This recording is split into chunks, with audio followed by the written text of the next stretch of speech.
How we doing? It is IB Nation Sports Talk. We're a little bit earlier than usual tonight, an hour earlier, as a matter of fact. Tried to give you some advance notice yesterday. Glad to have you with us if you're watching live. As Lance says, it is a rolling feast, right from one show to the next. And I just saw that Brian just wrapped up his show. We're on early because we've got Notre Dame football practice to go watch at 7 tonight. So our goal is to get this wrapped up in an hour so that I can get some of the podcast edited and ready to go on the podcast platforms and all that kind of good stuff, and then go watch a couple hours of Notre Dame football practice over at the field Jesse used to roam as the middle linebacker for the John Adams Eagles. We're going to TCU School Field tonight to watch the Fighting Irish practice. I think that's a pretty cool concept. I think that would I'm kind of jealous that you're getting to do that. School Field actually is better off. I wish they made the improvements, but I wish they never took the grass out. Their artificial turf now. It was like my favorite part about School Field. It was like grass you could sleep on. It was you like so that soft. high grass over there, huh? Yeah, like that was just. I know it's like not ideal for speed and stuff like that, but it to me I loved it. And again, the new facilities look really nice. The artificial turf and everything. But that was like I don't know. I just remember all those games on there being the nice grass that it was. But super jealous you guys get to go over there. It should be fun tonight. Should be a really nice evening too. It looks like. Yeah, it's kind of cooling off, a little bit of breeze outside. It was clouding up, hopefully no rain or anything. I haven't checked the forecast. I've been buzzing around all day today. Let's just jump right into it because we do want to try to wrap this up by 6. So we've got some quarterback talk. No small talk today. Let's go. That's right. That's right. I didn't even see Salty put me on the clock. I don't know if Salty is here yet today, but the quarterback situation for the Fighting Irish, obviously a lot different now than it's been the last couple of years, because like last year you had Tyler Buckner and Drew Pine battling for the starting job. 2 years ago, it was Jack Cohn and Buckner battling for that job. There is no battle now. It is Sam Hartman. It is his job. We know that. How long a quarterback competition for QB1 would have lasted had Tyler Buckner stayed, who knows? Who knows? The last two lasted about a week. I would have to think that it probably would have took about the same amount of time. But we're going to talk a lot about Steve Angeli and Kenny Minchey battling for the backup job for Hartman. But just for starters, Jess, when was the last time you felt this good about Notre Dame at quarterback heading into a season? So I had to pull up the all-time kind of, 1-2 punch of Notre Dame's starting quarterbacks. And you mentioned it, Tyler Buckner and Drew Pine were the guys last year. Before that, it was Jack Cohen and Tyler Buckner. And then before that, it was, the charge was mainly led by Ian Book. And then I went all the way back to about 2015. And that was Deshaun Kaiser's and Malik Zaires 1-2 punch at quarterback. And I felt good about that. But there were still a lot of question marks at the time with Deshaun Kaiser because he was so young.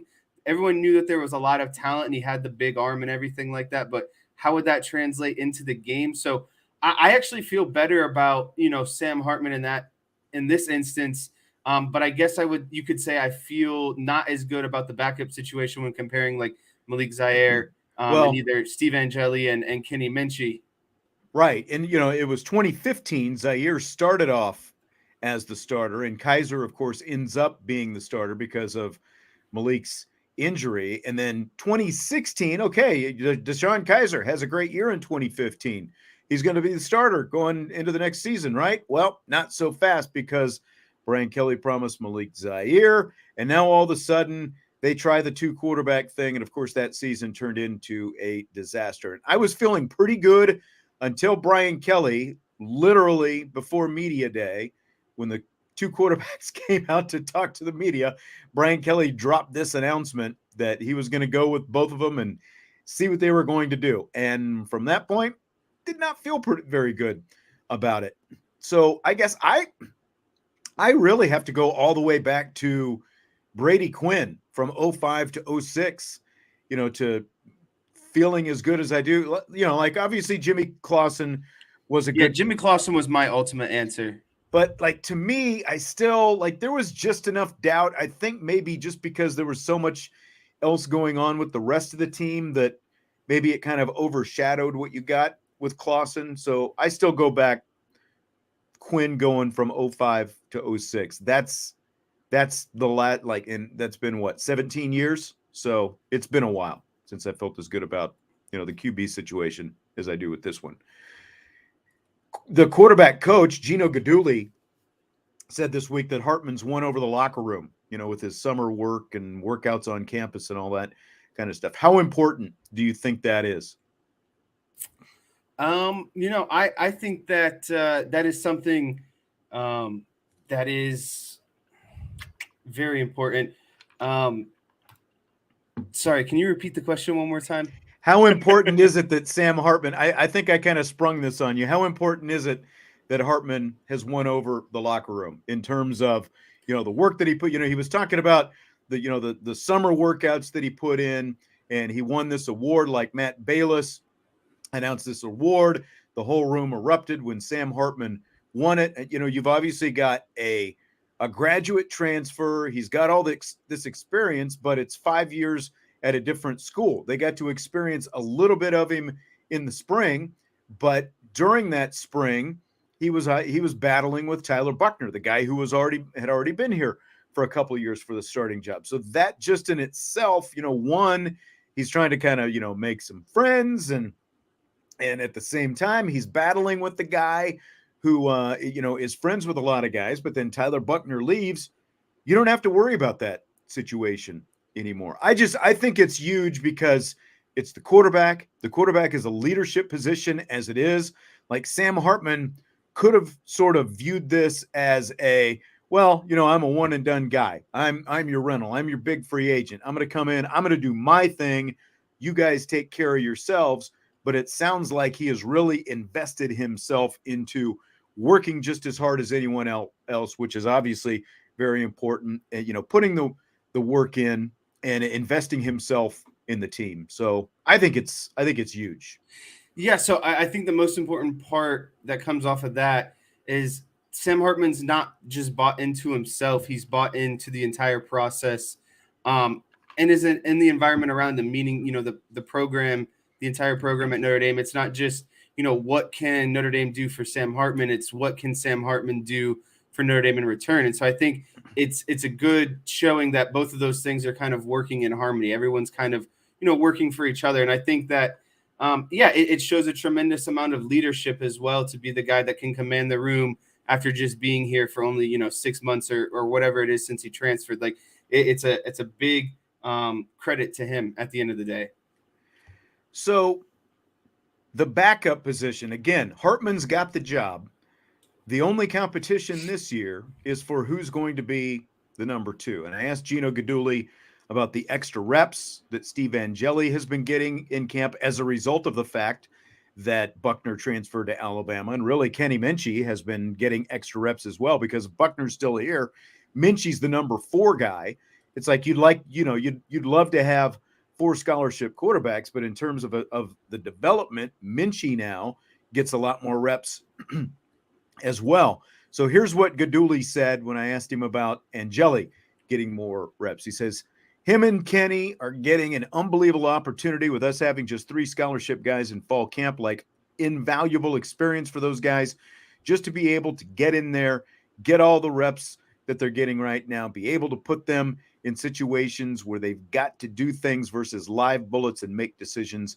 Happy with his progress. And by his, of course, he's talking about Angeli. So how much do you think these 2 guys are benefiting, again, from the fact that there is no number 4 scholarship quarterback right now? It is Hartman, Angeli, and Minchey in camp.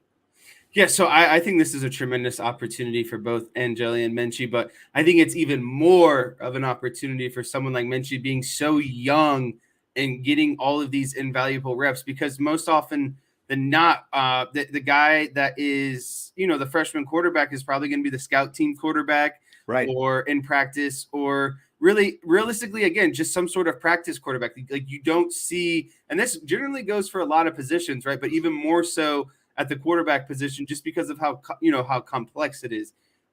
So someone like Minchey with this opportunity being so young, and then knowing what's happening next year with CJ Carr coming in, and then the potential of Angeli and him competing for a spot with Carr, and then there's also the potential that they go into the back to the portal again if they want to gain some sort of experience. So Minchey has to take, I think, full advantage of this opportunity, getting the opportunity to run, with a lot of basically the starters or personnel packaging that involve the starters. It gives you almost game-like experience, and I think it's really going to give him a leg up in his career. Honestly, it's just a tremendous opportunity to be in the shuffle this early on in his career, and the opportunity to learn from someone like Sam Hartman too. At the end of the day, right? Like he's in the same quarterback room. He's within the same, like they're taking the same reps. They're giving each other feedback. Like it's just this. It has to be a dream for someone like Kenny Minchey. Yeah, and again, if Tyler Buckner is here and that bumps Angeli down to 3 and Minchey is number 4, neither one of those guys are getting the kind of reps they're getting right now, especially more meaningful reps. Anytime they, break up and scrimmage or whatever, it would be Hartman and Buckner in there, and then maybe Angeli gets like 5 or 6 live snaps, and then at most, Minchey is going to get 3, 4, 5 snaps. But again, everything is bumped up a step because of the fact that you have no 4th scholarship guy. You've got Dylan Devison, the walk-on, who's actually like for a walk-on has looked pretty good out there, but he's more camp arm type guy. And as they get into the season, even this is going to be a question for Marcus Freeman here coming up pretty soon, is what do you do with Kenny Minchey now? Like, does he stay, and sort of absorb even if he's not getting a lot of reps? Is he kind of with the varsity guys, or is he moved down to scout team? Is it him and Dylan Devison with the scout team? What does that look like in terms of Kenny Minchey's development for the rest of the season? So just the fact that he's getting all these reps right now as the number 3 guy and, battling with Angeli for that number 2 spot, I think it's just huge for both of them, because a lot of what you're talking about, this gives them the opportunity to do some evaluating in terms of what could happen next year. How confident do we feel in these guys going forward when in December, potentially, they have to make a decision. Are we bringing in another veteran quarterback? Do we want to try to ride with these guys? We've got CJ Carr coming in, it's just huge, I think, all the way around. And Gaduli asked if there is a clear number 2 or number 3. And here's what he said about the priority for those guys. This is my message to both those guys heading into summer. Kenny, I want you to try to beat Steve Angeli out for the 2 spot. Steve, you need to stay ahead of Kenny, and you need to be ready in case Sam goes down. The message to both of them was Sam Hartman is 1 play away from being out against Ohio State. Here you come walking into the game. If you don't walk into every day in the Goog and prepare yourself for that situation, when the situation arises, you're not going to be ready. You've got to prepare yourself every single day that we're playing USC at night and all 77,000 people. And here comes Steve Angeli or Kenny Minchey in at quarterback, whether that's his helmet popping off or he gets dinged up and he has to come out. You're going to go into those games, and the other 10 guys in the huddle are looking at you, expecting you to get the job done. End quote from Gino Gaduli. What are your thoughts on that, Jess? I really like, I guess, how Gino kind of set up this competition, right? Like he tells one guy, hey, I want you to beat out the other. And then he tells the other guy, hey, I want you to do everything in your power, to not get beat out by the younger guy. And so, but everything that he said is right. They need a strong second string quarterback, because you never know what's going to happen. Obviously, what happened last year, everyone saw that, Buckner goes down and someone has to step into the situation.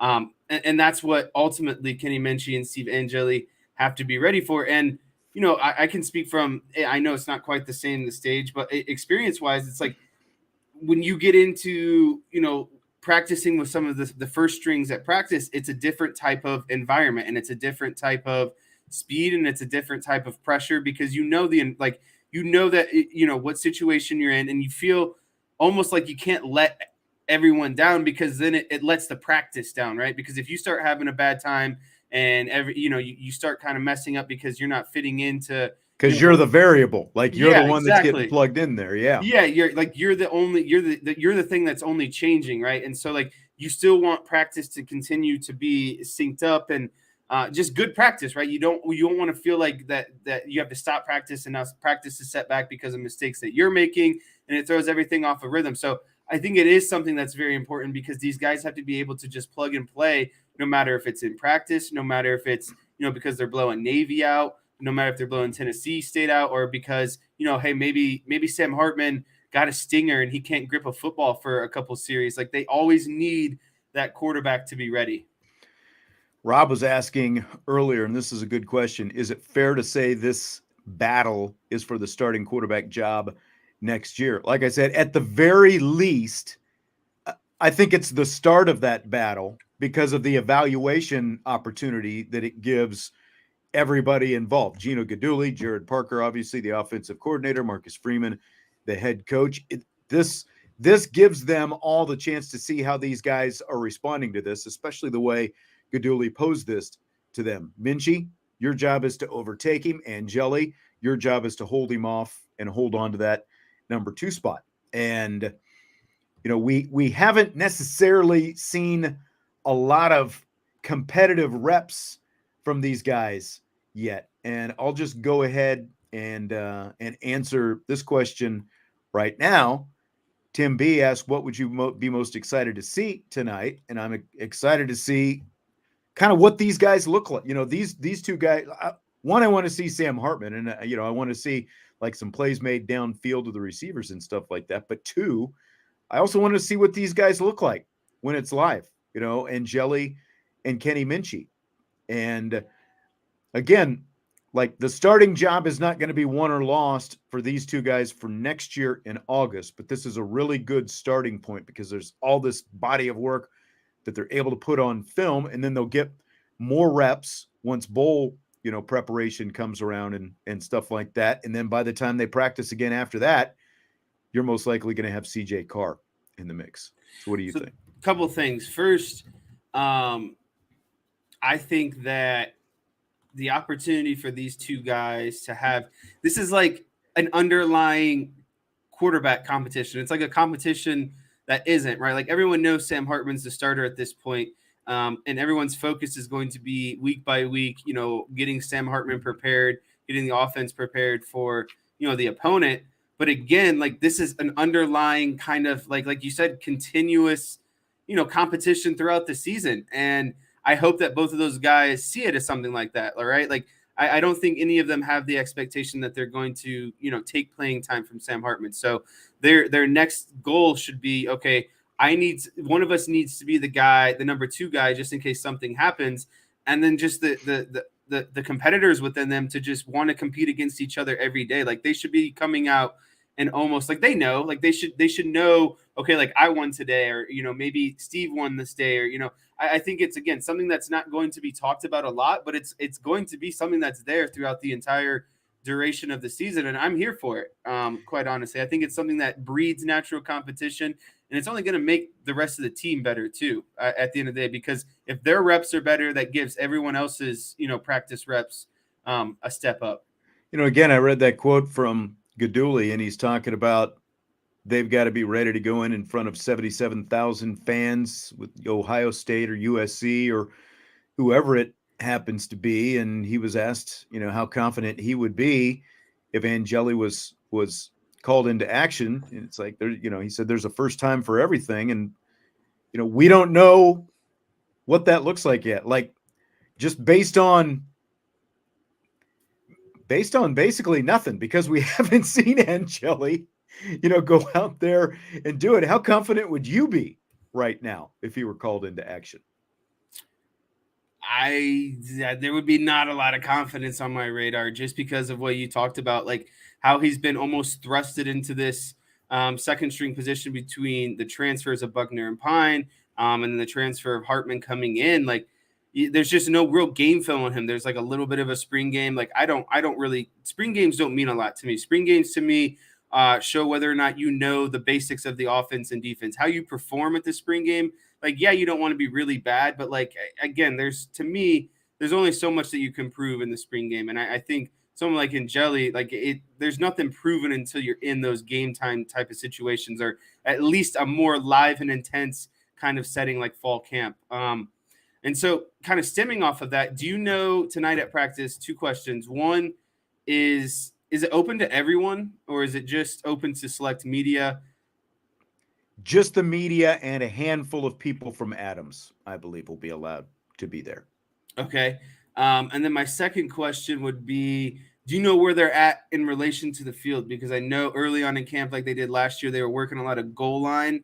Have they expanded out? Like, how are they using the full field yet? What does that look like? Yeah, they're doing more, but again, this is the second and final full practice that we've seen. So the majority of what we have seen, like we've seen them, like Saturday, they did some red zone stuff, and they did, like some one-on-one D-line versus O-line, like physical type stuff. But this is like we definitely have not seen them, like set up an offense and run plays downfield. So we're hoping that this is going to be our opportunity to see that. And we would expect that they will be using the full field because they have scrimmaged a couple of times. We were not there, but they have done, regular full scrimmages.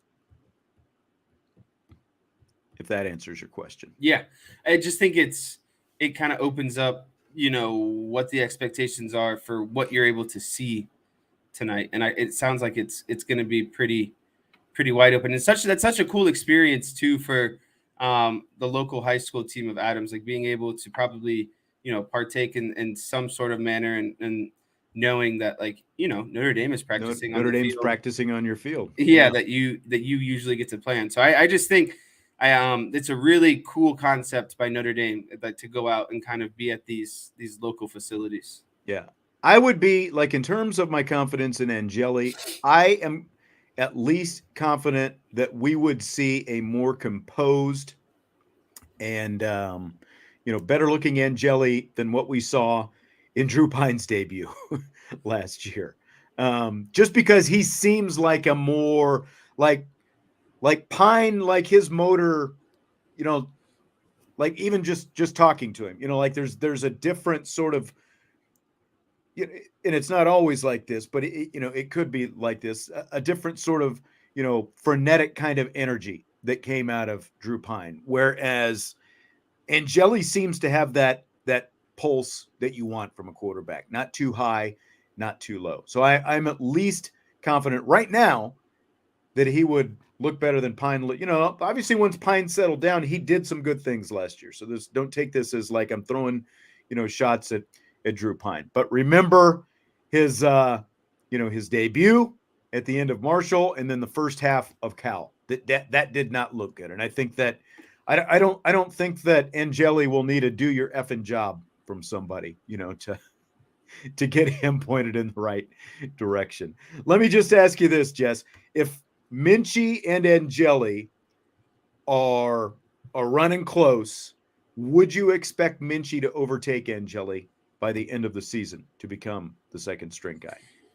Yes, and this is just a personal philosophy. I am in favor of the younger guy. If the talent level is about equal, I'm in favor of the younger guy just because you have more time to work with them and potentially, develop them. I still think they're a little bit more raw and they're farther away from their ceiling than someone like the older guys. And I had to pull up Steve Angeli's profile because I'm not trying to take anything away from Steve Angeli. And it looks like, he had offers from like Penn State, Michigan, LSU, Ohio State. Like Steve Angeli is a legit quarterback. And I think that oftentimes he gets a little bit discredited.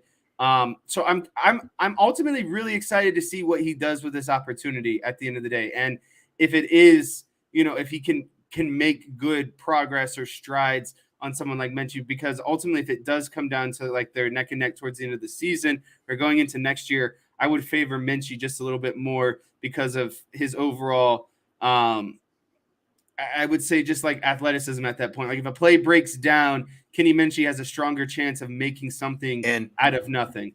And he has, and this includes Sam Hartman, he's probably got the best arm of the three. Really quick release. I like the release that he has. The ball comes out quick. It's still about just learning more and processing more. And I think it's going to come. So he's obviously the guy with more upside. So I think it's going to be really interesting to watch. And again, it'll be interesting to see how they handle the situation once they get into the season. Does Minchey stay up with the varsity guys? Does he go straight to the scout team? Both he and Devizin, or does he kind of get to be in there in the mix throughout the season, to work potentially with the twos or whatever, however they're going to handle that throughout the course of the season. Michael says, when was the last time Notre Dame had a true quarterback coach? It would have been Tommy Rees when he was hired as the quarterback coach for I think it was a season before he ended up getting promoted to offensive coordinator. So just been a few years ago. Hasn't been too long. Got a couple others here I'm going to save for rapid fire. So Jesse, you ready for rapid fire? No more QB talk. It's rapid fire time. Well, there'll be a little bit here of QB talk. First, though, from Fighting Irish Fan 91, Sean, is it true? No Freeman access after practice, no cameras allowed tonight. Those are both true statements. We were originally supposed to get to interview Marcus Freeman on the field, and we were originally supposed to be able to take pictures and video of the first 5 periods of practice as always, but we were told because they're going to a place that is not their home practice facility, we're not allowed to do that. I'm not exactly sure what one has to do with the other, but that's what we're told, and so that is how the rules are the rules. Will be. Those are the rules. Chi-Town, what's your prediction for the 2024 starting quarterbacks? CJ Carr, Steve Angeli, Kenny Minchey, or a grad transfer? I see Kenny Minchey as the starter going into 2024, and I think CJ Carr just won't be quite along the. And today, actually, what really is kind of swaying this for me is just kind of talking through what we did today, just the opportunity and all of the reps and exposure that Kenny Minchey is going to get this season. Like, he's going to get an entire year on CJ Carr, and there's nothing that CJ Carr can do to make up for that, that experience that he's going to be getting. So I think it's going to take CJ Carr a little bit of time. But I would have to say it's going to be Kenny Minchey if I had to make a prediction on August 8th of 2023. Interesting.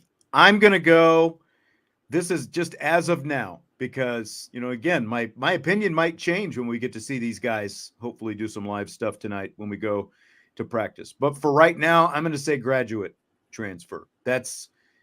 I'm not, again, that can change. Hopefully it does change, because we've talked about it, Jesse. When you talk about the ascension that you want at quarterback, ultimately, if your program is in good shape, you want to be developing top young talent, and you bring them in, and within a year or two, they're the starter. And you're going to have to deal with some transfers along the way of some good quarterbacks as well, because not everyone's going to get to start. And it's happened at other big programs, Georgia being a prime example, where, Ohio State being another. Like, guys are going to transfer if they're not playing. But if you're recruiting at a high enough level and you're developing these guys, ultimately that's still going to be a good thing, because you're just going to bring in the next one behind them. But for right now, I'm going to stick with graduate transfer. But ask me Thursday, because my opinion, like I said, we could see something tonight that'll change my mind, kind of tip it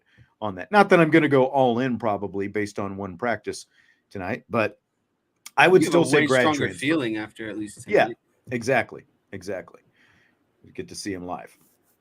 Okay, so Rhode Island graduate transfer safety Antonio Carter says he's playing what the Irish call the Aztec package, 3 safety sub package for the defense. Here's what he said about it. Quote, I get to do different things like blitz, cover, get in the post, play curl, flat, different things like that. That's perfect for me, because I do see myself as versatile. It's a versatile position. You're in the box, but you get deep as well. You cover, you blitz. It's kind of like a rover, I guess you would say, more of an athletic rover. End quote. Again, that's Antonio Carter, the guy they brought in from Rhode Island. What do you think about it, Mr. Defense?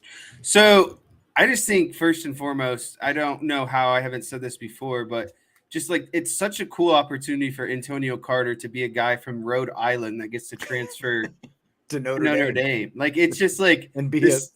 The key stage cog. is like immediately way more drastic. So like first of all, kudos to him because that's super cool. But this Aztec position, this is something that's really intriguing to me because of the analogy that he made and the way he described it. It does sound like it's just a more athletic rover, but it's going to be in specific packages where you're getting an extra safety on the field. So a lot of I would assume third and longs, maybe second and longs. With a third and long anticipated after it's second and long. But to me, the immediate thing I thought of when he started talking about this and the fit that it has is Caleb Williams, because by the time you get to USC in the season, you want a guy who is athletic enough in the box to be a supporter in the run game, basically be a quarterback spy. And he's got, if he can practice at this all season and play in the box, then he can show he's got the speed, he's got the tackling ability, and he's got the closeout ability to really just get in Caleb Williams' face so he can extend all of those plays like he did last year. And then if the play is breaking, downfield, then he can still get down into coverage as necessary. So I think it's a tremendous role. And to me, again, it shows the layers and depth to Al Golden's defense. And I think that's another thing that you're really going to start to see this year. Is that more kind of, NFL style approach of there's a lot of different sub packages of personnel depending on, what's given to you. And I feel like just it being Al Golden's second year, there's going to be a lot more comfortability among these players. And you're going to be able to see these guys working on different combinations of players and sets. And I think that's something to be really excited about.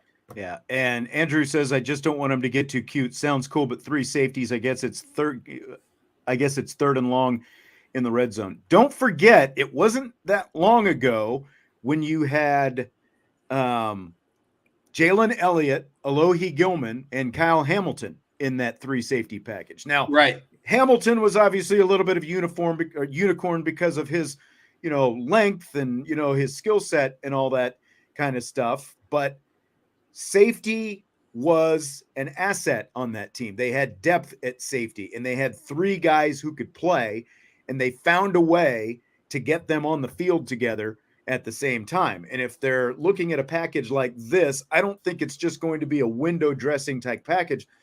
You just gave the perfect example right there. Caleb Williams, when you're defending him and you need an extra defensive back on the field, you're also going to have one of the more experienced safeties in Antonio Carter as well. Now not experienced necessarily at safety, but like Chris O'Leary has talked about how this guy can lay some wood on you. Xavier Watts can lay some wood on you. Thomas Harper, I would have to imagine, will probably be on the field in those situations as well. There's another ton of experience that you're going to have. So you're putting potentially, you're putting a lot of experience out there on the field. And I think they're only going to do it if they think that is something that is going to benefit them. And I love the idea of it, getting those kind of guys all out there on the field at the same time. And like Caleb Williams makes sense, whether it's Ohio State and their passing offense, I think there's a lot of things potentially. I just think it makes you more versatile when you have that kind of package. It's not like they're going to, go out there and probably run it 80 or 85% of the time. It's a sub package. And but it's ready when needed. Exactly. And you use it because they obviously think that it is a potential position of strength. When you're able to put 3 safeties like that on the field at the same time. Okay, so an interesting report came up from Florida Sports Buzz. Notre Dame will not host the Miami Hurricanes next season as originally scheduled because the Hurricanes scheduled too many non-conference opponents for next season. So this leaves Notre Dame with home games against Northern Illinois, Miami, Ohio, Louisville, Stanford, Florida State, and Virginia. The Irish and Hurricanes are still going to play in 2025 in Miami, and then the Hurricanes will come here in 2026 instead of next season. But for now, there's a hole in next year's schedule. So what do you make of this whole mess? I think that this mess has created a snooze fest in terms of this hole in their schedule, and then the potential of what the remaining 5 opponents are at home that season as of now. Northern Illinois, yawn. Miami of Ohio, yawn. Louisville, everyone's so high on them this year, but I mean, we'll have to see. That's like a half yawn. Stanford would be a full yawn if it's not, it's just there's still meaning behind it. Like it's a meaningful game to alumni and fans because of the rivalry and how long you've played them for so long. Like, even if you don't like it, whatever it is, it's Stanford. Florida State, I think, is the most exciting home game on that schedule. And then, there's potential that of Virginia maybe being somewhat good. But I just think that, and not to say that Miami was like this big, great opponent on the home schedule, but it takes away a really good opponent in a rivalry that has existed in the past. So I just think it really, really shortens the amount of good games at home that year drastically. And when you don't have USC coming in a given year, and you've got Stanford instead, who we'll talk about in a second, but nobody wants right now, and Florida State is your most marquee game, Miami would have been your second most marquee game. This just like, I don't know how this happens. Like, does the administration at Miami, like, do they pay attention to anything? They're not paying attention to what the boosters and donors are doing. They're just letting them illegally give out money everywhere. And like, how, an administrator has to sign off on these things when these games are scheduled, whether it's the top or the middle or whatever, somebody has to sign off on it. Is it possible to fill this spot that late is what Tim is saying. That's a good question. It feels like this is something the ACC needs to step in and say, look, Miami, you're scheduled to play Notre Dame. We've got a contract with Notre Dame. Every team in our conference is subject to that contract, and you are supposed to be there next year. So, like Florida A&M, I know, going to Miami is a big deal to them, and they're going to get a big paycheck for doing it. It just feels like someone needs to step in and cut an extra big check and say, Florida A&M, you're going to get this money, even though we're not going to play you next year, but we'll see you, in a year or two or whatever. It shouldn't be on Notre Dame to have to go out and, look around and find somebody else to fill a hole in its schedule because Miami administrators can't do their job. Yeah, and that's kind of what I was thinking about when I first read this too, is like, how is Miami not kind of handcuffed to, the fact that they have to play Notre Dame? Like, you schedule them first. It is your own fault, and it should be, in my opinion, that Notre Dame stays on the schedule, and they have to go back to whoever and say, hey, like, we messed up. We can no longer pay you, and we now have to suffer the financial consequences of who that might be. But I think the more interesting question would be, if it doesn't pan out and there's still this hole in the schedule, what direction would you want to see them go towards? Like a Big Ten opponent, an SEC opponent, sub in another ACC opponent? Like, is there too much of dreaming compared to like what the realistic options might be? I don't know. It's too early to even know. And like Derek or someone was saying, Derek was saying, I thought Louisville is who the ACC subbed in. I hadn't heard, I'm just looking at the reports that are out there, and I had not seen that. But so I don't know, maybe that is the case. So maybe it's taken care of, and that's fine. But then, that just means that someone else, I guess my point is Notre Dame should not have to be responsible for filling that hole. It should be up to the conference and Miami to get it all figured out. So hopefully that is the case. I don't know. But like Chi-Town was saying, put Army in there, and it's like Chi-Town really loves, those service academies. Like just like fill the whole schedule with service academies. I'm not quite as high on that as Chi-Town is, though. Yeah, they look good, but they're not exciting games ultimately, in my opinion. Yeah. All right. So the ACC, speaking of them, they're considering adding Pac-12 leftovers Stanford and Cal in the meantime, and that is still being discussed right now. But SI's Pat Forty has an interesting proposal himself. He said on the College Football Inquirer podcast that one possible way forward that he sees for Stanford after being left hanging is for the football team to go independent and for all of their sports to try to schedule Notre Dame as much as possible. Do you buy or sell that?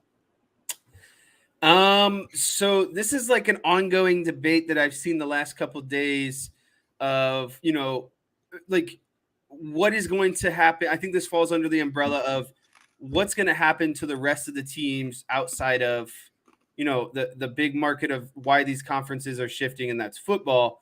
And we kind of touched on a little bit last week of like, what about the baseball and softballs of the world that have to travel all the way across the country now, throughout the day, and then get back and be expected to go to class. And so it's like, does it make sense just for, football to, in this case, Stanford, to really ultimately do its own thing and then allow the rest of the sports programs to ultimately decide what's going to be best for their student athletes? I don't know how Notre Dame necessarily fits into that, because it's still all the way out in California, right? Like it's still a pretty big hike between Stanford and Notre Dame. So I don't see that necessarily actually helps the rest of Stanford athletics. Like, I guess obviously you're not going to play, like baseball is not going to play 3 series a season. I think he's just saying to help sort of raise, the profile and stuff like that. I think that ultimately, like when BYU football went independent, all their other sports were still in a conference, just like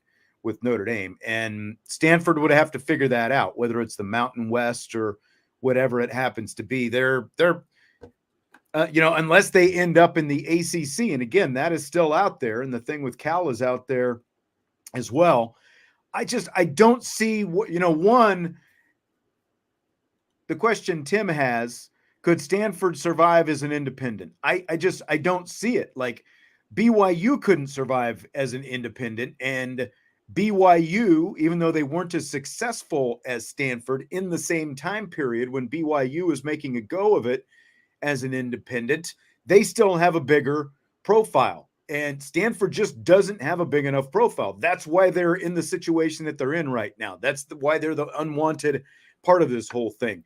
You've seen when Notre Dame goes out there to Stanford, even in their good seasons, they're not always sold out, and they don't even have that big a stadium.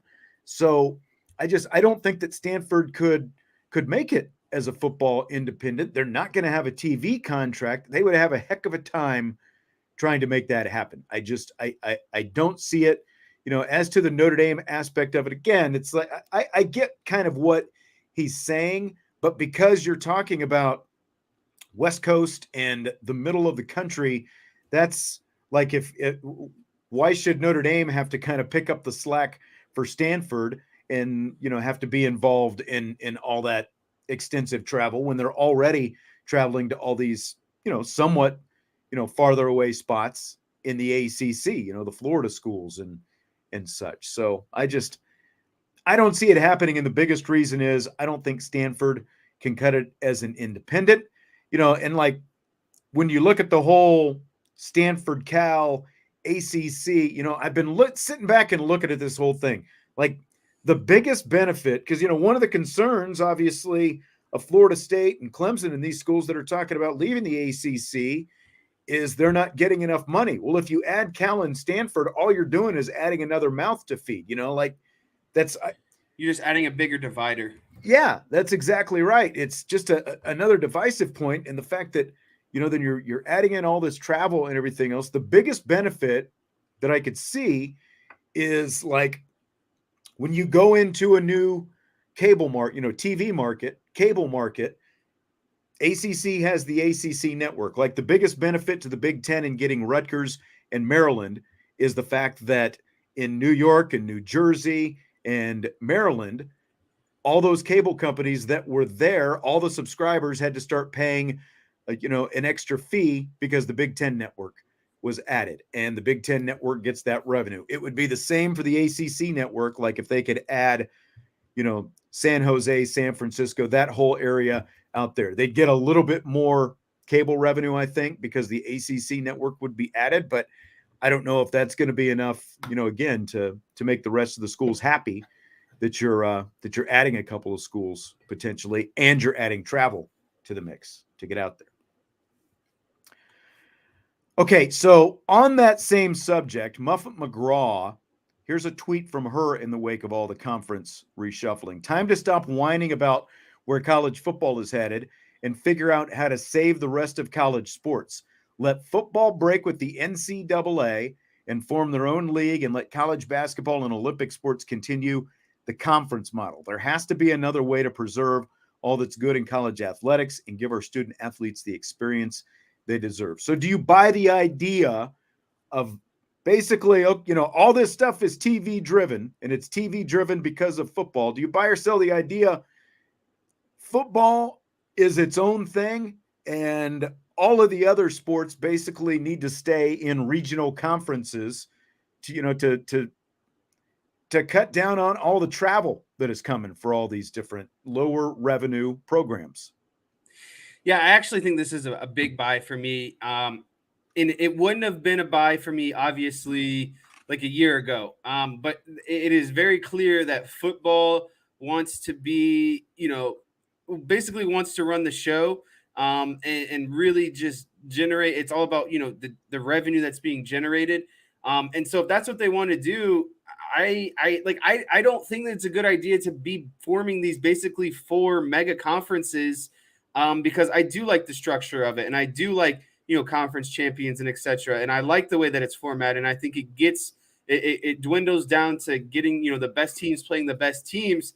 But I think that the Olympic sports and the smaller sports do need some sort of structure, or it's just it's going to fall apart, and it's not going to be quite the same anymore. So, and it doesn't, like you said, it doesn't make sense for these programs and these student athletes to constantly having to be traveling across the country while still trying to go to class and stuff. Like, a lot of people are going to say, okay, yeah, that's what they signed up for, but they didn't sign up to be traveling, across the country, and getting back at 4 a.m. and still having to go to class, or, whatever it might be. And I saw a good point the other day too. Like, a lot of these recruits, pick where they want to go regionally because it's close to home regionally, and their parents can travel regionally. And now it's like, well, now you're expecting, these recruits, California kids who went to USC and UCLA, they're not going to be able to go to many road games now. Right, exactly. So it just, I think it has a much more impact than what football and these big conferences realize. But they're at the end of the day, it's clear they don't care about that. They're not concerned about that. And so if that's a very obvious message, then I think these, some of these not smaller tier or lower tier sports, but in terms of revenue, yeah, these kind of second tier sports have to kind of survive on their own and figure out a model that best works for them and the student athlete. Yeah.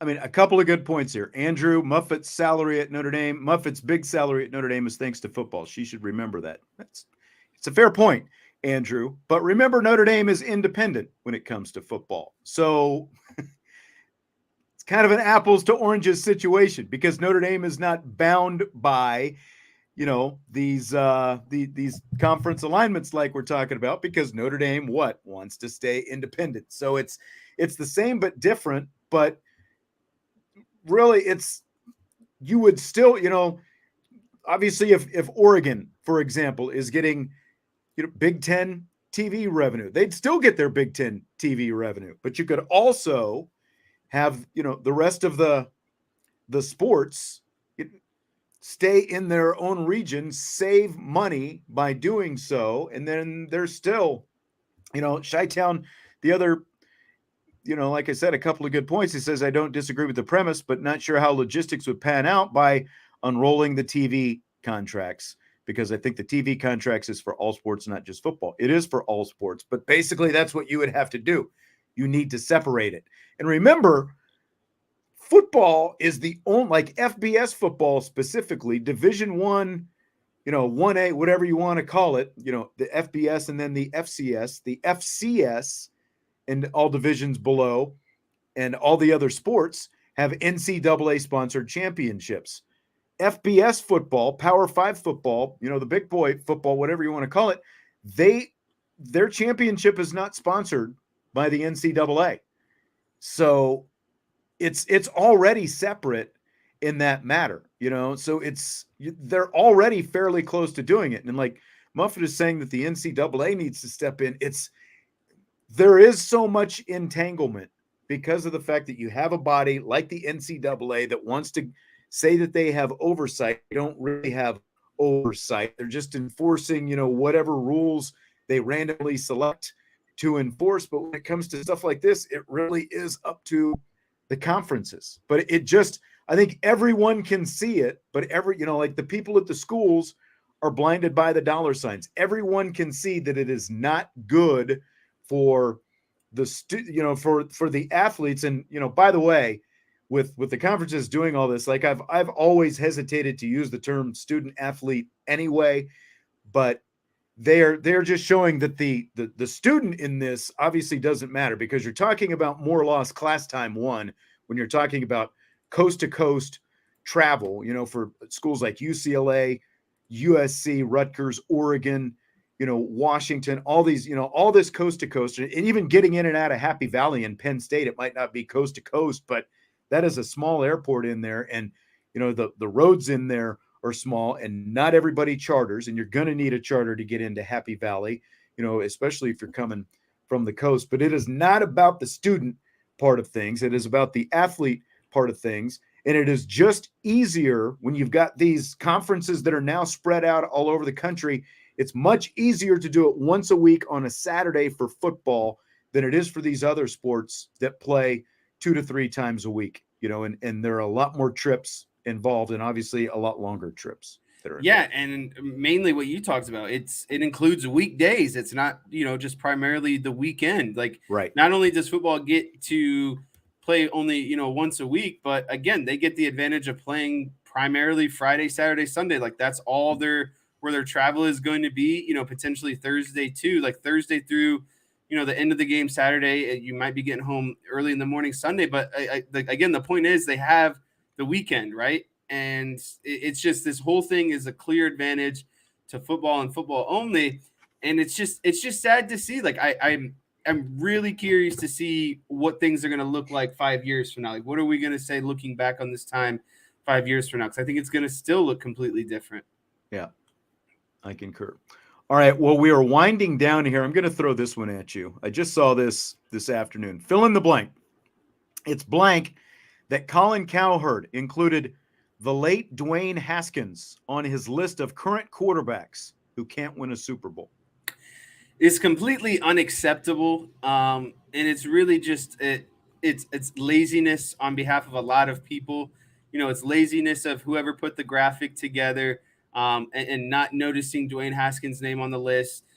It's lazy on behalf of Colin Cowherd to not review the work, and then also while he's on the show, have the ability to like mentally read that name and not say it out loud. And honestly, I'm not trying to make this into a funny moment or light of a bad situation, but like, it reminds me of Anchorman, where he reads the prompts and whatever's on the screen, on the screen. And, in that specific instance, he tells San Diego to F off or whatever it is. And like, that's how it felt. It felt like an Anchorman moment, where it's just like, how did Colin Cowherd really let that go through? And how did his team really let that go through? And I do think he owes a public apology. Like, it's not acceptable, and it's insensitive to his, while I get it, it's a mistake.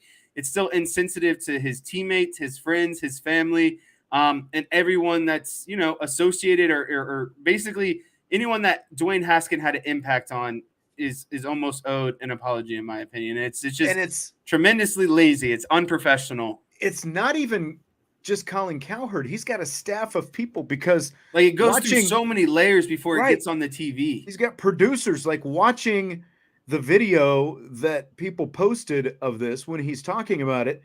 They put up an on-screen graphic that listed all these quarterbacks, and Dwayne Haskins was listed on this graphic. It's not just that Colin Cowherd said it. It's that, a combination of him and his producers put Dwayne Haskins on that list.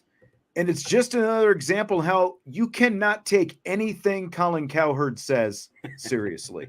It is all just a show. Everything is for clicks and, hits and whatever else. It is just to say things, and now I guess, maybe to an extent it's mission accomplished, because we're sitting here talking about it and people are tweeting about it on social media as well. But it is just a disgrace that someone who claims to know as much as he knows about football and sports could put someone's name like Dwayne Haskins on that list and say the name out loud and not even have it like, oops, wait, hold it. Yeah, nothing registered with him. That's what I'm so, like, it's so shocking that nothing Like he had to, like, you know, when you're reading something, you read it and then you say it, and then before you read the next one, you read it. You know what I mean? Like he had to read it, say it, and continue, and still not realize through that whole process that he made a mistake. Yeah, I mean, Alex says it may be dark, but technically he's not wrong. I mean, technically that is right.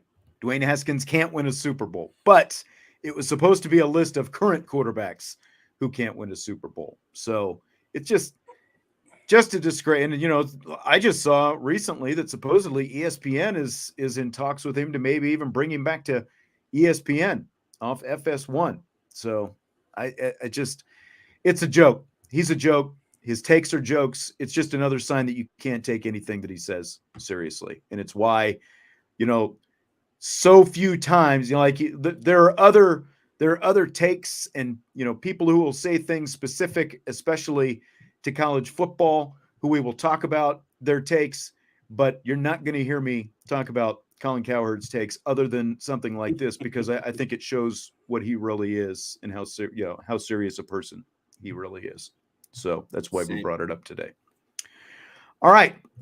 Well, that's going to do it for today. We've got practice that I'm going to be heading to here in about an hour. Night for you. That's right. King of the long nights. So we will be doing that and be back tomorrow, of course, and Thursday as well. Don't forget, no more Friday evening show. We'll be doing Countdown to Kickoff starting here in a couple of weeks when the season starts, but it'll be tomorrow and Thursday for our show, and then that'll be it for this week as we get a little bit. I got to get hibernated for the season. No Friday shows. I get a couple Fridays off. By the way, get hibernated for those. 18 days from game day. 18 Steve Angeli days from game day right now. Very nice. All right. Hit the like button, subscribe, rate, and review, and we'll talk to you tomorrow on IB Nation Sports Talk.